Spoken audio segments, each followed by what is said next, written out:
زامێکی 76 ساڵە بە جەستەی خەڵکی ستەم لێکراوی فەلەستینەوە.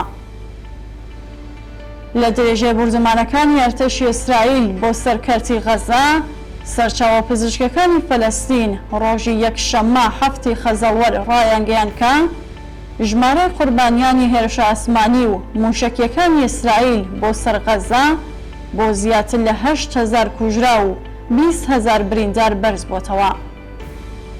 هاوکات هەزاران بنەماڵە لەم ناوچەیەدا بێماڵ و حاڵ بوون و زۆربەیان پەنایان بردووەتە بەر قوتابخانەکانی ژێر چاوەدێری نەتەوەی گرتوەکان.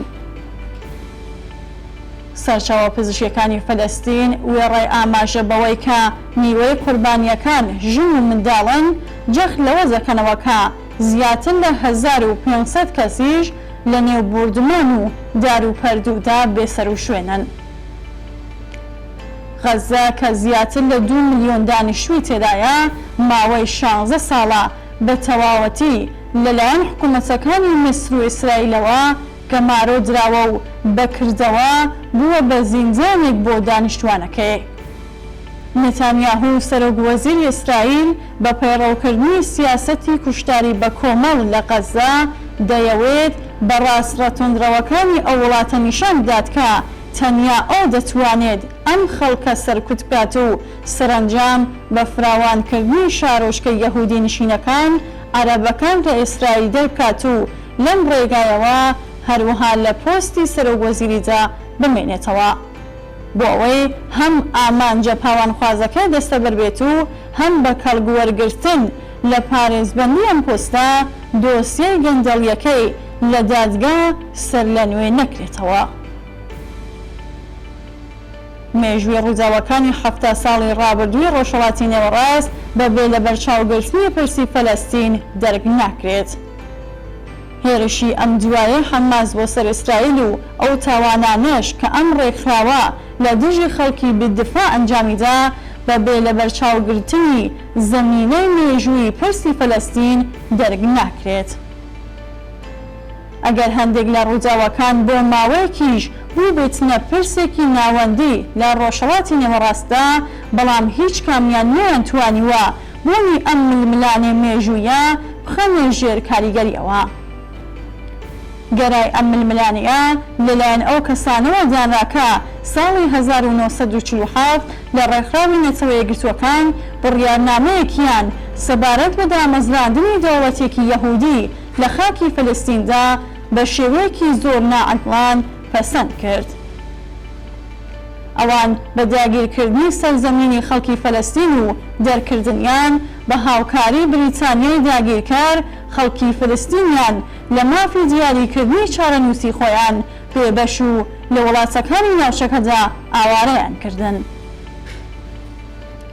لە هەمان کاتدا بەهۆی هێشتنەوەی ئەو کێشەیە بە چارەسەر نەکراوی توی شەڕ و نائەمنیان لە ڕۆژهەڵاتی نێوەڕاستدا چاند. لەم ناوەدا خەڵکی فەلەستین بەردەوام قوربانی سەرەکی ئەم سیاسەتە جنایەتکارانە بوون.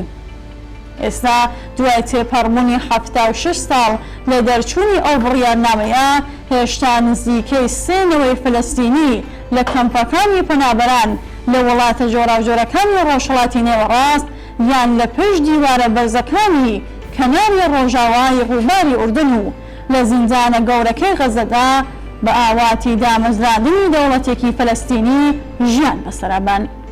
ئەو بەشە لەم سەرزەمینەی کە ئێستا بۆ ملیۆنان فەلەستینی ماوەتەوە تەنیا 18% ئەو خاکەیە کە دەبوو بە پێ ئەو بڕیارنامەیە دەوڵەتی فەلەستینی تێدا دابمەزرێت.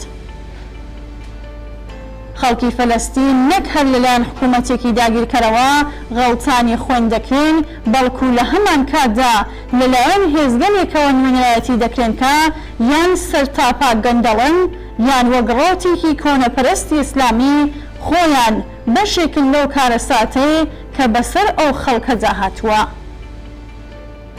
هەر ئەم کارەساتەیە کە هەندێک جار دەبێتە بیانی بۆ لە بیرکردنی بەرهەقبوونی خەبات و بەرخۆزانی خەڵکی فەلەستین.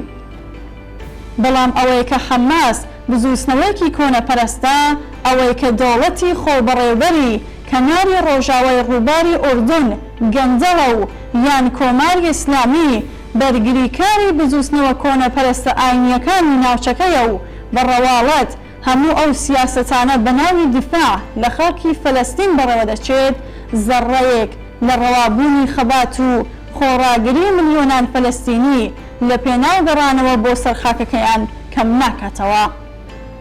هەروەک چۆن تیرۆریزمی دەوڵەتی ئیسرائیل هیچ لە گرنگی ئەو ڕاستیە کەم ناکاتەوە کە نەک تەنیا یەهودیەکان بەڵکو ویژدانی مرۆڤایەتی پێشکەوتنخوازیش نابێت جنایەتەکانی فاشیزمی هیتلەری دژ بە یەهودیەکان لە زەهنیەتی مێژووی خۆیاندا بسڕنەوە. ئەم زامە 76 ساڵەی خەڵکی ستەملێکراوی فەلەستینەکە بووەتە هۆی دروستبوونی گرێکی شێرپەنجەیی وەک جیهادی ئیسلامی و بزوتنەوەی حەماس. ئەو دەوڵەتانەی کە بە بیانووی بوونی بزوتنەوەی ئیسلامی حەماس لە کەرتی غەزا چاویان لە ئاز وەحشیگەریەکانی ڕژیمی پڕچەک و شۆڵ و شۆڤینیستی ئیسرائیلدا دەخەن هاوبەشی ئەم جنایەتە مێژوویە لە دژی نەتەوەی فەلەستینن. خەڵکی شەریف و ئازادیخوازی فەلەستین و ئیسرائیل هیچ دژمنایەتێکی قوڵیان لەگەڵ یەکتردا نییە. ئاگری دژمنایەتی نێوان ئەم خەڵکان لەلایەن دەستی ڕاستە کۆنەپەرست و توندڕەوەکانی هەردوو لاوە باوەشین دەکرێت.